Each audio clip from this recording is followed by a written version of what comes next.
Panificadora 9 de Julho, o sabor da qualidade.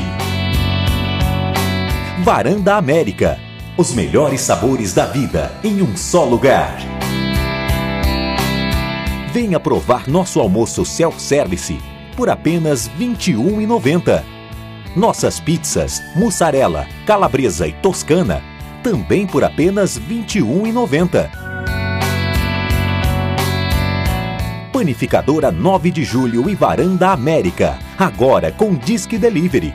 Ligue 40 33 29 55. Venha nos conhecer. Aproveite nossas promoções. Bom apetite!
tipo de alimentação é própria do homem? Nós sabemos que os ruminantes, o boi, a vaca, são herbívoros, ficam ali no pasto, ruminando, comendo aquele capim. Nós sabemos que animais como o leão, como a onça, como o tigre, são carnívoros, comem outros animais, exclusivamente carnívoros. E o homem? O que o homem é? Bom, em tese, o homem é onívoro, que significa que come de tudo. Onívoro é que pode comer fruta, pode comer carne, pode comer vegetal, pode comer legume, que ele teria um aparato digestivo para comer qualquer uma dessas substâncias aí, qualquer um desses produtos aí. Bom, vamos fazer uma análise, porque não é tão simples assim.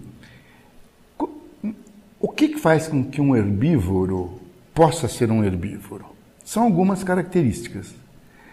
O herbívoro tem o tamanho do intestino muito longo por conta do processo de digestão de vegetais, que é mais demorado do que o processo de digestão da carne. Os animais carnívoros têm o tamanho do intestino menor. E se nós formos pensar por aí, então nós, seres humanos, estaremos mais próximos dos herbívoros do que dos carnívoros. Também a questão dos dentes. Os carnívoros têm os dentes pontiagudos, os caninos pontiagudos, têm menos molares incisivos, que seriam mais dos ruminantes, para ficar mastigando muito tempo aquele vegetal. Se formos também pensar por aí, a nossa dentição estaria mais para um animal herbívoro do que para um animal carnívoro. E, por outro lado, nós não temos uma enzima chamada celulase que digere a celulose, que está presente nos vegetais. Portanto, nós não temos capacidade de digerir vegetais. Se pensar por aí, então nós não poderíamos ser herbívoros. Veja como a coisa é complexa, né? Bom, então, o que somos? Em princípio, somos onívoros. Em princípio, podemos comer de tudo. Nós teríamos uma capacidade de comer de tudo. Mas o que acontece quando nós comemos o vegetal se a gente não tem a celulase para digerir a celulose? A celulose é eliminada. É eliminada porque ela não é digerida, né? Vamos dizer, a parte nutritiva do vegetal é absorvida e aquilo que é celulose ficam fibras, produzem uma massa fecálica consistente, por isto é importante que se ingiram essas fibras, né, para poder dar consistência para a fezes, melhorar a função intestinal, né? Mas nós não digerimos, não absorvemos a celulose e nem digerimos a celulose. Bom, a questão da nossa alimentação não dá também para ficar meramente em questão de se somos onívoros ou herbívoros ou carnívoros, porque há toda uma situação cultural, histórica, localizada. Um país tem um tipo de alimentação, outro país tem outro tipo de alimentação, uma família tem um tipo de alimentação, a outra tem um outro. Um exemplo. O nosso rebanho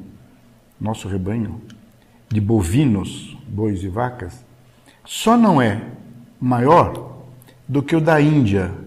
Mas não porque a Índia consuma e exporte bovinos, não, é porque a vaca na Índia é um animal sagrado e não pode ser abatido.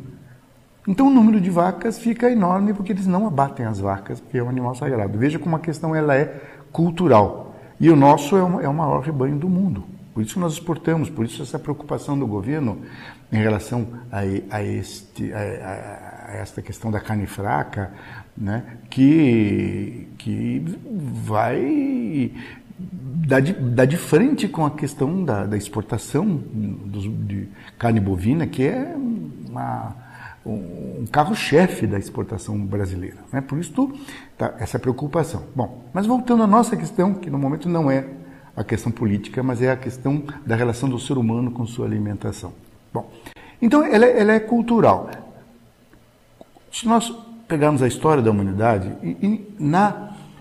pré-história, na época das cavernas, o homem das cavernas, a alimentação do ser humano era semelhante à do macaco, dos gorilas. Comiam frutas, insetos, com as mãos, pegavam com as mãos, comiam os insetos. E hoje, na nossa evolução, o nosso instrumento de caça, porque posteriormente o homem foi caçar, o homem desenvolveu armas, desenvolveu a possibilidade de, na época da pedra lascada, era a possibilidade de usar a pedra como um instrumento para abater um outro animal e aí poder desenvolver um pouco a parte carnívora do homem, né? E aí durante muito tempo, aí com isso foi a época do ferro, a idade do ferro, e aí com isso as armas se aprimoraram, machados, lanças, flechas, e a possibilidade do homem abater outros animais para o seu consumo ficou grande e aí foi desenvolvendo esse aspecto carnívoro do homem. Hoje, as nossas armas são cartão de crédito, cheque, dinheiro, né? Isso hoje que nós usamos, basta ir no supermercado que a gente adquire o alimento. Então, nós temos que rever um pouco qual é a nossa melhor conduta em termos da nossa saúde, né? Bom, algumas questões vêm sendo levantadas ao longo do tempo. Uma das questões é que a carne vermelha, principalmente, produziria no seu metabolismo muito colesterol. O organismo absorveria muito colesterol e o aumento desse colesterol acarretaria em doenças cardiovasculares. Hipertensão, infarto do miocárdio, derrame cerebral, tromboses, questões cardiovasculares. Mas mesmo nessa questão, e isso foi difundido muito, iniciou isso há uns 20 anos atrás, nos Estados Unidos vem crescendo esta ideia de que a carne está associada ao colesterol. Mas há algumas questões que colocam isso em xeque. Um dos países que mais consome carne é a França, né? O filé à Chateaubriand, né? Um prato francês, o francês gosta da carne. E mais, o francês gosta de cozinhar na manteiga, que é um produto da carne, e que em tese teria muito colesterol. Só que a França é um dos países de mais baixo índice de doenças cardiovasculares. E isso coloca um paradoxo aí, né? Mas se a carne produz colesterol, como é que na França isso não ocorre, sendo que eles consomem tanta carne? Então vejam que a coisa não é tão simples da gente achar um caminho, não é? Para dizer, este é o melhor caminho, né? Há outras questões, por exemplo, se a pessoa deixar de comer carne e só comer vegetais, os vegetarianos, não haveria absorção de proteína? Não. Há absorção de proteína, da proteína animal, da proteína vegetal, principalmente a soja. Se absorve a proteína da soja. Mas isto resolveria completamente a questão da proteína? Em princípio, não. Porque há algumas questões da proteína animal que estão associadas à função cerebral, a desenvolvimento na criança do tecido nervoso. Então, há pediatras e nutrólogos ligados à questão do desenvolvimento da criança que deixam claro que é fundamental o alimento, a proteína animal, mas não precisa ser a carne, né? Geralmente a criança vai tomar o leite, né? O leite tem a proteína animal e eventualmente o ovo ou algum derivado, dependendo da idade da criança, né? Então vejam, uma coisa ela é complexa em termos das nossas dietas. E que tipo de dietas existem? Bom, a dieta mais comum, já que nós somos onívoros, seria a dieta que contemplaria qualquer tipo de alimento. De origem animal, as carnes, de origem vegetal, as frutas, as ervas, os legumes. O homem tem condição de comer tudo isto. Isso é a dieta básica.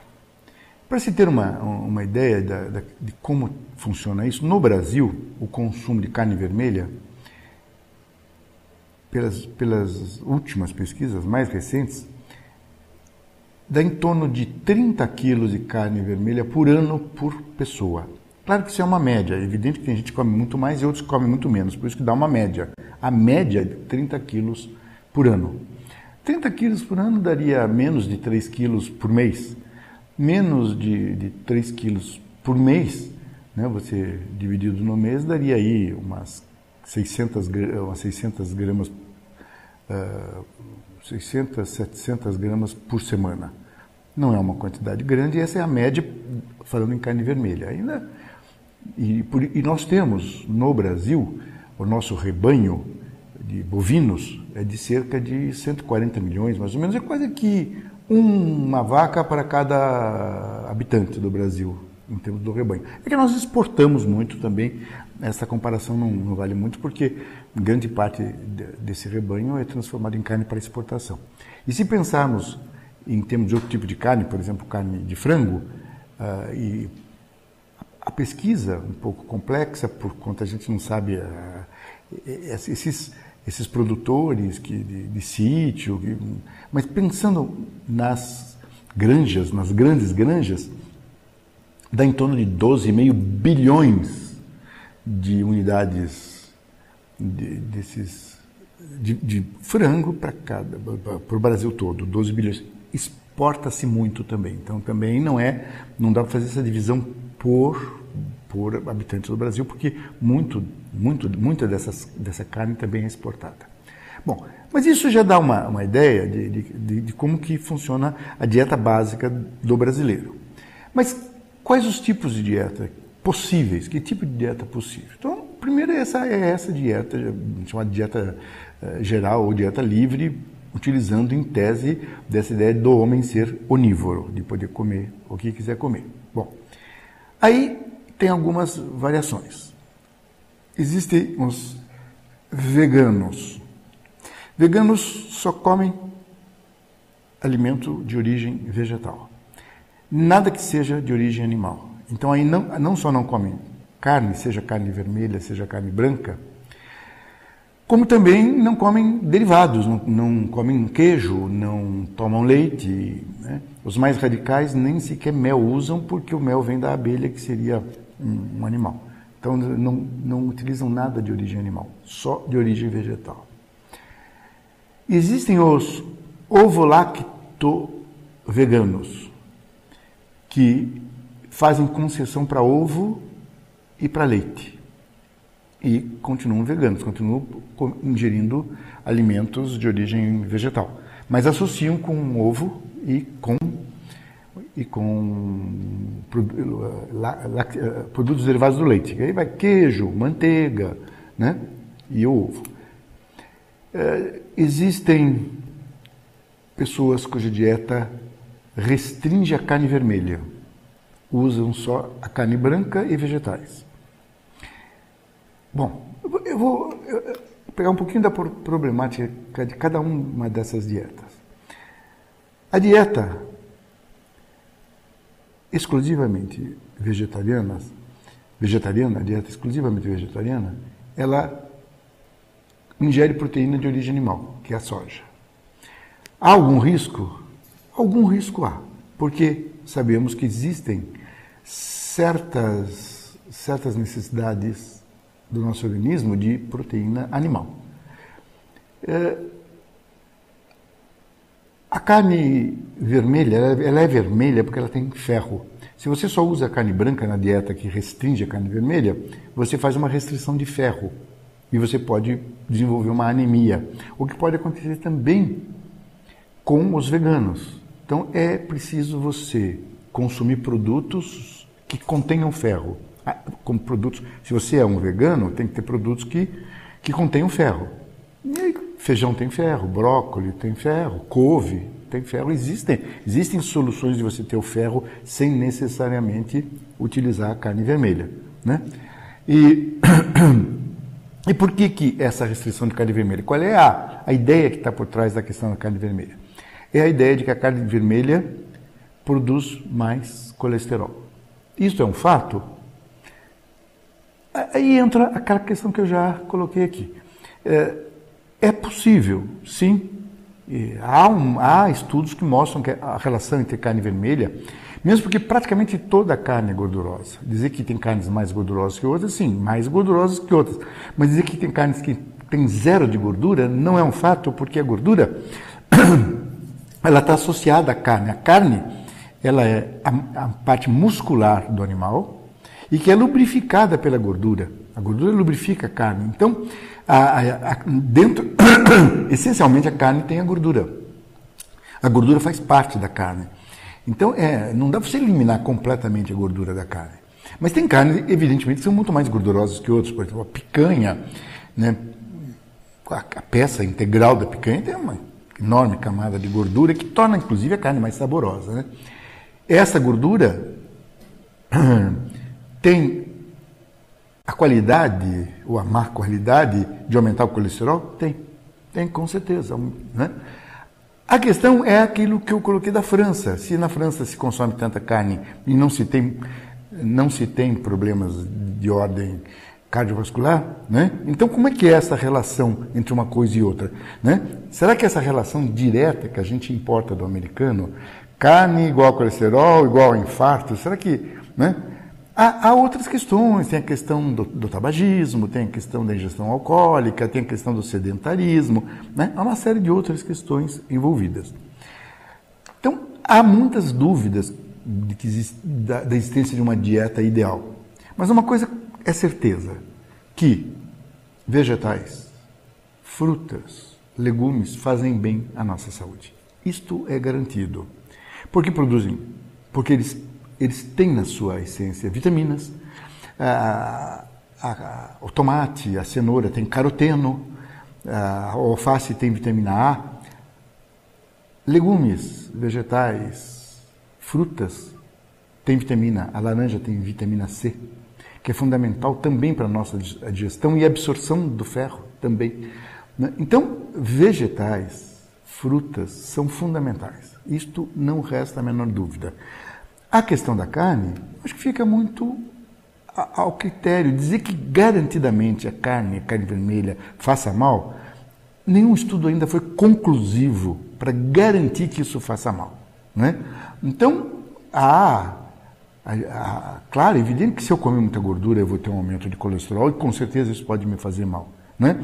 Eu posso fazer um controle de peso, saber se eu estou ganhando peso e controlar a minha dieta de acordo com a minha característica orgânica, porque cada tipo de organismo absorve o colesterol, a gordura e absorve a proteína de um certo modo. Um absorve de um jeito, outro absorve do outro. Nem todo organismo é igual, né? Então, é isso, vegetais fazem bem.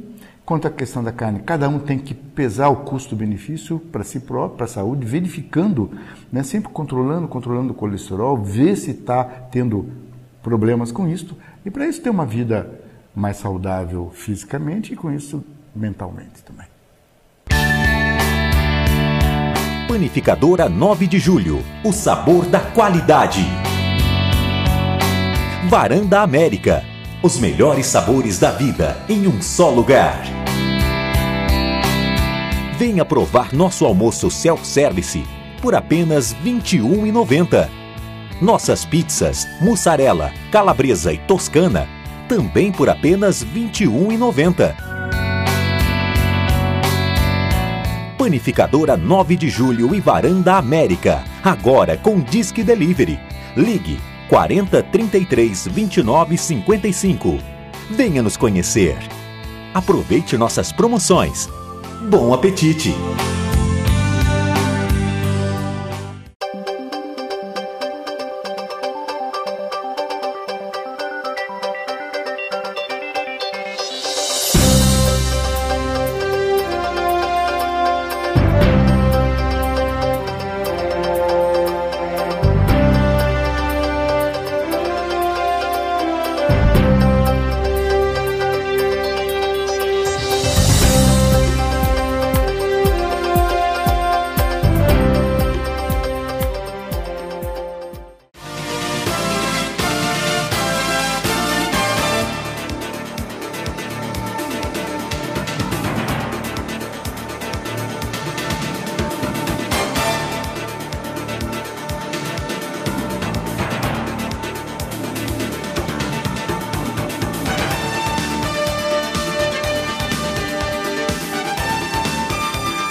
Falando a respeito de lentes de contato.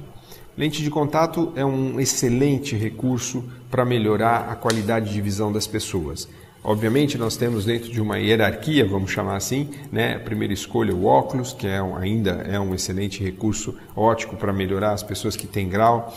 As lentes de contato estão aí também e vieram para ficar. As cirurgias refrativas, né, que é a cirurgia do grau, que todo mundo escuta falar, né, e depois, mais para frente, quando a pessoa desenvolve a catarata, a cirurgia de catarata. Mas, voltando à lente de contato, que estamos lá como arsenal que nos ajuda a melhorar a qualidade de vida das pessoas, tá? Por quê? Uma pessoa que tem um grau alto de miopia, um grau alto de astigmatismo, hipermetropia, qual que é o grande problema? Eu quero praticar um esporte complicado, fica difícil você fazer isso de óculos, dependendo do esporte, um esporte de contato é mais complicado. Eu quero, esteticamente, eu quero me maquiar, vou numa festa, tal, o óculos atrapalha, né? Então, a lente de contato, ela tem um fator não só estético, mas ela tem um fator dinâmico na nossa vida, que é melhorar a sua liberdade, né? Quer dizer, eu posso fazer atividades físicas, eu posso me maquiar, posso fazer uma série de coisas sem ter aquela barreira que é o óculos, né? Lentes de contato hoje passam por uma evolução gigantesca. A gente acompanha isso cada dia mais com lentes de alta performance, lentes de qualidade que oxigenam muito melhor a córnea, lentes que são muito mais personalizadas. Hoje eu consigo fazer uma adaptação de lente de contato de forma muito mais personalizada do que nós fazíamos alguns anos atrás. Existe uma coisa nova no mercado que está chegando, é uma tecnologia, inclusive é italiana, eles vêm para o Brasil e eu tive a oportunidade de conhecer e ter contato com essa tecnologia. São lentes de contato para correção de grau, né? Mas que elas têm algum plus a mais. Na realidade, elas permitem uma gama muito maior de problemas de grau para a gente resolver. E elas têm uma novidade, que não são lentes de contato multifocais, não são lentes de contato de monovisão, mas eles têm uma lente de contato para a visão de perto. Até eu conversava, como é complicado, né? As pessoas que enxergam bem, não tem grau e tal, quando chega no famoso marco dos 40 anos, né? Por isso que a gente brinca que a vida começa aos 40, né? Começa a encrencar, né? E a pessoa chega lá no consultório e fala, doutor, eu não estou enxergando para perto, que absurdo, eu enxergo super bem, nunca tive esse problema, o que está acontecendo? Isso chama-se presbiopia. E a presbiopia é muito difícil de lidar, principalmente porque ninguém gosta de ficar usando aquele óculos pendurado para ficar lendo toda vez que vai ler uma mensagem no celular, vai ler um cardápio num restaurante, enfim, a leitura, que hoje todos nós lidamos com leitura. Então, a presbiopia é uma coisa que atrapalha muito. Nessas novas tecnologias de lente de contato, nós vamos ter a possibilidade de corrigir a presbiopia, mesmo que eu não precise corrigir outros problemas de grau. Então eu fiquei muito empolgado, eu tive contato com essa tecnologia num congresso que eu estive no exterior e depois de muito insistir, eles realmente estão vindo para o Brasil. É uma coisa que realmente vai permitir os pacientes se beneficiarem de uma gama muito maior. Claro, que eu sempre digo que é comum, né? Outro dia eu estava até brincando com um cliente, é muito comum aquele paciente chega no consultório e fala assim, eu detesto óculos, tá ok. Tudo bem, vamos lá. O que você gostaria? Não, mas nem me fale em lente de contato, hein? Não vou pôr lente de contato, tá bom? Então, pensar numa cirurgia do grau. Você tá louco, eu tenho um monte de medo de cirurgia. Tá, peraí, não adianta nada. Eu posso ter um arsenal de tecnologia. Na realidade, eu sempre digo, o primeiro interessado em resolver o seu problema é o paciente. O segundo interessado em resolver o seu problema é o seu médico. Então, desde que você queira hoje, você vai ter acesso a uma série de tecnologias que te permitem uma melhor qualidade de visão. Desde que você queira, desde que você entenda como funciona cada solução dessa. Essas lentes de contato que eu comentei, elas têm uma outra vantagem tecnológica. Elas fazem a liberação de um lubrificante natural dos nossos olhos. Então, durante o nosso uso, a lente mesmo ela vai se auto-umidificando.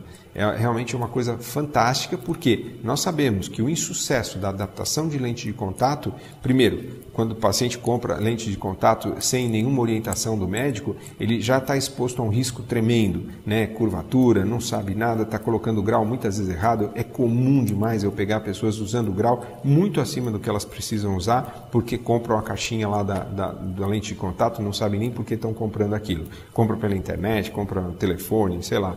Enfim, e não tem noção que aquilo é uma prótese que está colocada dentro do olho, né? Já fiz esse alerta aqui várias vezes e volto a frisar. Mas o que eu quero dizer é que essas tecnologias novas vão nos permitir correções muito mais específicas do seu problema. Então, são o que a gente chama de adaptação de lente personalizada. Para cada paciente, para cada caso, você vai ter um tipo de lente.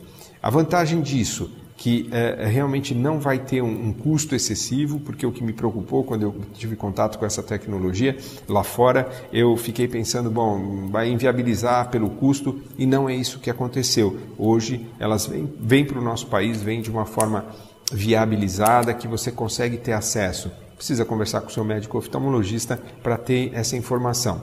E lente de contato, vamos sempre lembrar, é um excelente recurso óptico. Existem várias indicações para lente de contato. É a lente de contato para corrigir simplesmente o grau, é a lente de contato para ceratocone, que é uma doença que acomete a nossa córnea, né? E o ceratocone, ele tem que ser muitas vezes a melhor indicação, ou eu diria, a única indicação para melhorar a acuidade visual do paciente no ceratocone é a lente de contato. Antes de se pensar num tratamento mais agressivo, com crosslinking, com anel de Ferrara, com transplante e tal, a primeira nossa opção é adaptação da lente de contato para ceratocone.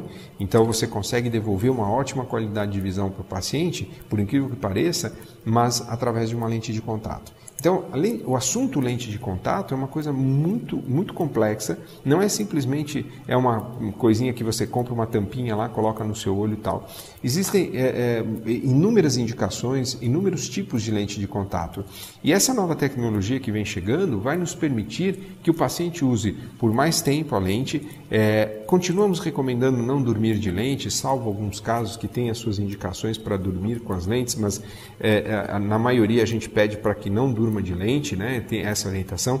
Mas essas novas tecnologias permitem um tempo de uso maior durante o dia, ou seja, o paciente vai conseguir ficar mais horas em contato com o seu computador, em ambientes com ar-condicionado, e essa lente que é auto-lubrificante, auto-umidificante, né, que ela tem uma tecnologia que permite uma liberação de um lubrificante natural e que vai fazendo uma auto-lubrificação. Então, sem falar no conforto, não só falando do conforto, mas falando do sistema de proteção.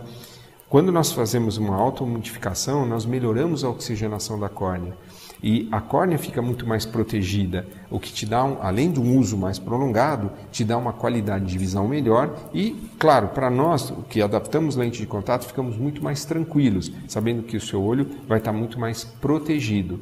Então, coisas muito novas estão chegando e já, na realidade já estão aí. Em breve já vocês vão ter contato, conversem com o seu médico oftalmologista, porque ele vai ter condições de lhe orientar e informar a respeito das lentes de contato de alta tecnologia que vem chegando. São lentes de alta performance, são lentes que permitem correção da presbiopia. Na realidade, essa novidade da presbiopia foi o assunto que mais me interessou, porque é assim, todo dia na clínica diária, e os médicos oftalmologistas que praticam o seu consultório sabem disso, é aquele paciente chegando e muito chateado porque ele passou a não ler de perto, ele passou a não ter mais a sua visão de perto, né? Então, presbiopia é uma coisa, entre aspas, simples, né, de se resolver, quer dizer, um óculos para perto está resolvido, mas ao mesmo tempo, em contrapartida, é uma coisa muito chata, é uma passagem que a pessoa tem na sua vida que é muito desconfortável. Com essas novas tecnologias, eu tenho certeza que a gente vai poder aumentar uma gama de pacientes que a gente pode beneficiar para que não fique com aquele óculos de perto, aquela situação desconfortável, esqueci meu óculos de perto, não consigo ler. Enfim, você vai conseguir melhorar a qualidade de vida do uso do presbita, né? Então, isso foi uma das coisas que me interessaram muito e, como eu disse, a auto-lubrificação. Essas lentes de tecnologia diferenciada, que eles conseguiram desenvolver um mecanismo que se faz uma auto-umidificação da lente. Então, aguardem mais novidades. No futuro eu vou conseguir trazer para vocês mais informações ainda sobre isso, com materiais e tal, mas essa novidade que realmente eu tive contato e tive a grata notícia que eles já estão no Brasil, me deixou bastante animado para poder orientar os meus pacientes e falar, olha, vamos ter uma solução mais confortável para a sua presbiopia, vamos ter uma solução mais confortável e mais segura para o seu uso de lente de contato. Panificadora 9 de Julho, o sabor da qualidade. Varanda América, Os melhores sabores da vida em um só lugar. Venha provar nosso almoço self-service por apenas R$ 21,90. Nossas pizzas, mussarela, calabresa e toscana também por apenas R$ 21,90. Panificadora 9 de Julho e Varanda América, agora com Disque Delivery. Ligue 40 33 29 55. Venha nos conhecer. Aproveite nossas promoções. Bom apetite!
A correção do grau de miopia, astigmatismo e hipermetropia, a gente tem um padrão de correção desses graus a partir dos 20 anos. Ou, a definição mais correta também, quando a partir dos 20 anos nós notamos que o grau pode estar estabilizado, a gente está indicando a cirurgia. Então, basicamente, ela depende de vários fatores, mas o mais importante, eu acredito, acima dos 20 anos é o mais correto. 1 ano com o grau estável, esses são os pacientes que podem começar a pensar em cirurgias.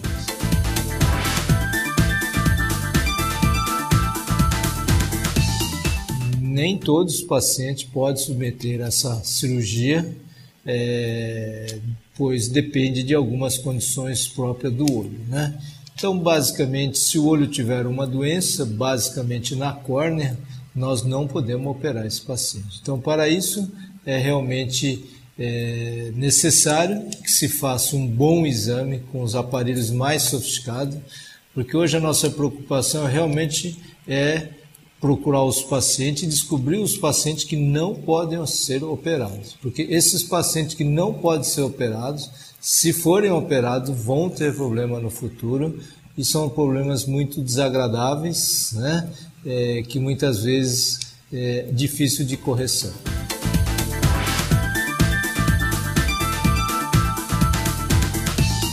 Esses aparelhos mais modernos, ele basicamente corrige tudo que você tem no olho, dentro, lógico, de alguns limites. Mas a cirurgia realmente ela corrige a miopia, o astigmatismo, a hipermetropia. Então, realmente faz-se um serviço completo. Isso realmente é possível nos dias de hoje, principalmente nessas máquinas mais sofisticadas.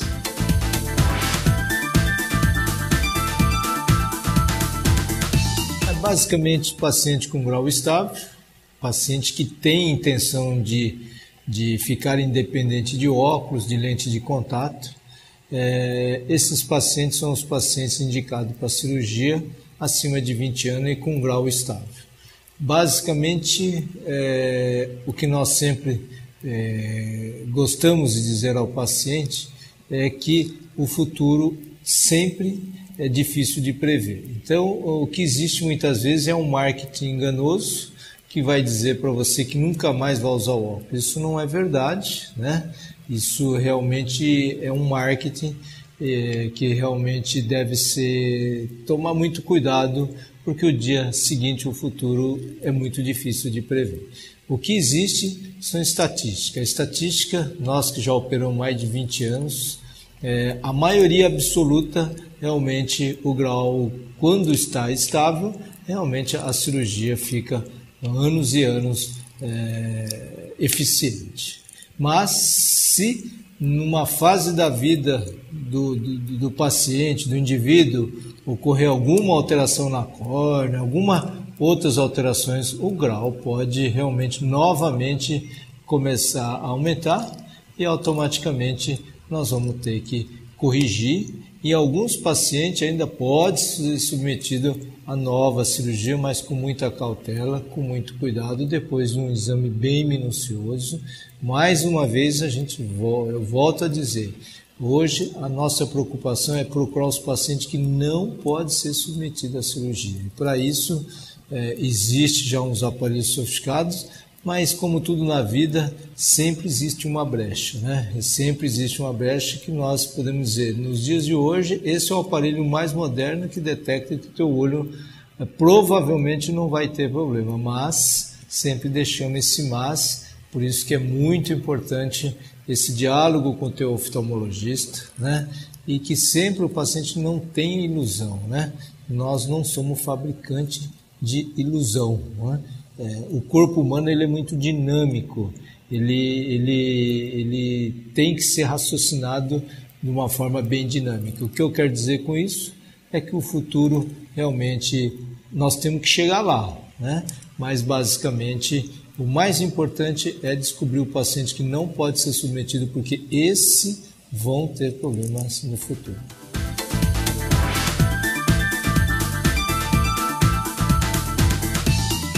Basicamente, isso são os olhos que têm alguma doença. Esses pacientes que nós estamos assim, investindo pesado com a aparelhagem, são pacientes que não podem ser submetidos. É o paciente que tem uma doença basicamente na córnea, tá? É lógico, se tiver alguma alteração no fundo do olho, algumas outras alterações, né? Esses pacientes não podem ser submetidos. Existe o outro lado importante, que é o lado psicológico, né?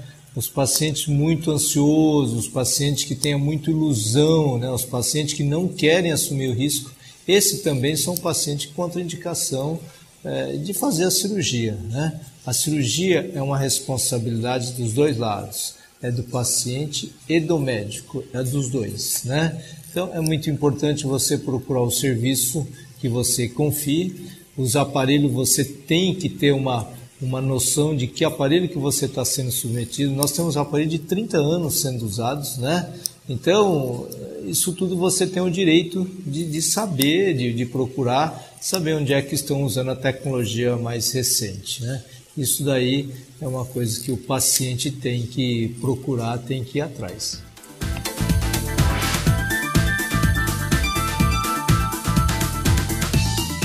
Essa é uma pergunta que todo mundo faz e às vezes a gente fala que no meu olho não vai doer de cirurgião, mas do paciente também não vai.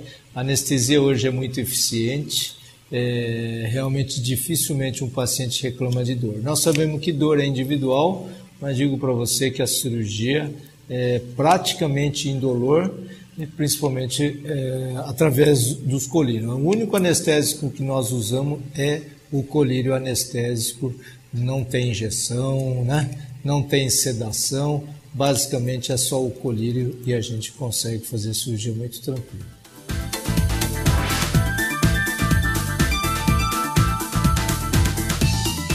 Depende da lente, né? Uma lente dura, né? A lente dura, essa é que exige mais tempo de desuso da lente para poder fazer a cirurgia.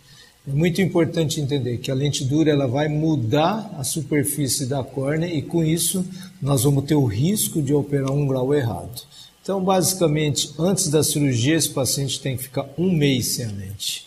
E antes de fazer a cirurgia, ele também tem que submeter a uns exames. Também a lente dura exige pelo menos 1 mês de desuso da lente, né? Para que a gente possa fazer um exame muito seguro para que nós não tenhamos o risco de erro. Já a lente gelatinosa, principalmente a descartável, quando está bem adaptada, quando está sob o cuidado do oftalmologista, sob o cuidado do oftalmologista, aí realmente nós podemos pensar em 1 semana, tá? Em alguns casos mais complicado, talvez 2 semanas, 3 semanas. Então cada caso é um caso, mas essa é uma parte muito importante que o paciente tem que ser muito correto com a gente. A gente tem que acreditar que você não usou a lente antes da cirurgia, porque isso pode afetar o desenvolvimento de algumas alterações no futuro por ter usado a lente antes da cirurgia. Então esse é um cuidado muito importante.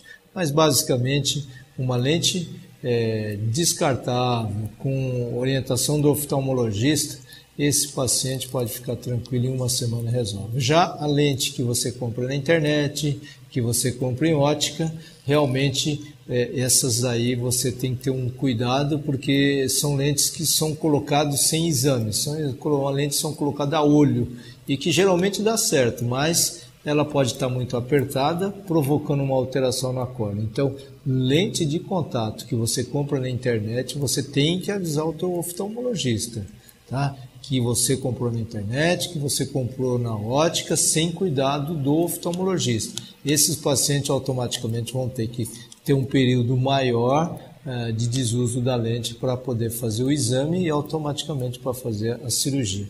Lembre-se, a cirurgia é a responsabilidade de dois, é do oftalmologista e do paciente, né? Então, essa informação que você traz para nós é muito importante, né? Não queira nos dar informação errada, porque realmente vamos ter consequências desastrosas.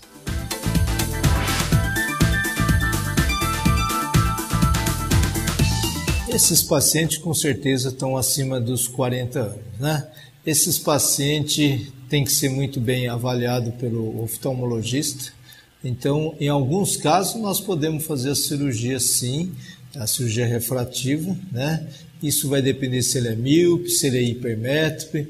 Então, isso vai depender. Se o paciente já é hipermétrope, né, a hipermetropia, ele já pode fazer uma outra cirurgia que é muito mais vantajosa e é uma cirurgia que tem maior previsibilidade e é uma cirurgia a longo prazo, podemos dizer, quase definitiva. Já a cirurgia do míope, né, nessa fase dos 40, 50 anos, realmente nós podemos fazer a cirurgia, mas com certeza ele vai ter que usar óculos para perto ou vamos ter que fazer algum tipo de acerto, né? Mas não é já aquela cirurgia prazerosa como realmente ocorre antes dos 40. Nós vamos ter que acertar alguma coisa com óculos, vai perder em alguma coisa, vai ganhar em outra, tá? Então já é uma idade que tem que tomar mais cuidado, porque realmente é uma fase que já está precisando de óculos para longe e óculos para perto. Então é momento de sentar com o teu oftalmologista, analisar, ver quais as opções, mas é possível fazer sim, mas com bastante ressalva. Panificadora 9 de Julho, o sabor da qualidade. Varanda América, os melhores sabores da vida em um só lugar. Venha provar nosso almoço self-service por apenas R$ 21,90. Nossas pizzas, mussarela, calabresa e toscana, também por apenas R$ 21,90. Panificadora 9 de Julho e Varanda América, agora com Disque Delivery. Ligue 40 33 29 55. Venha nos conhecer. Aproveite nossas promoções. Bom apetite!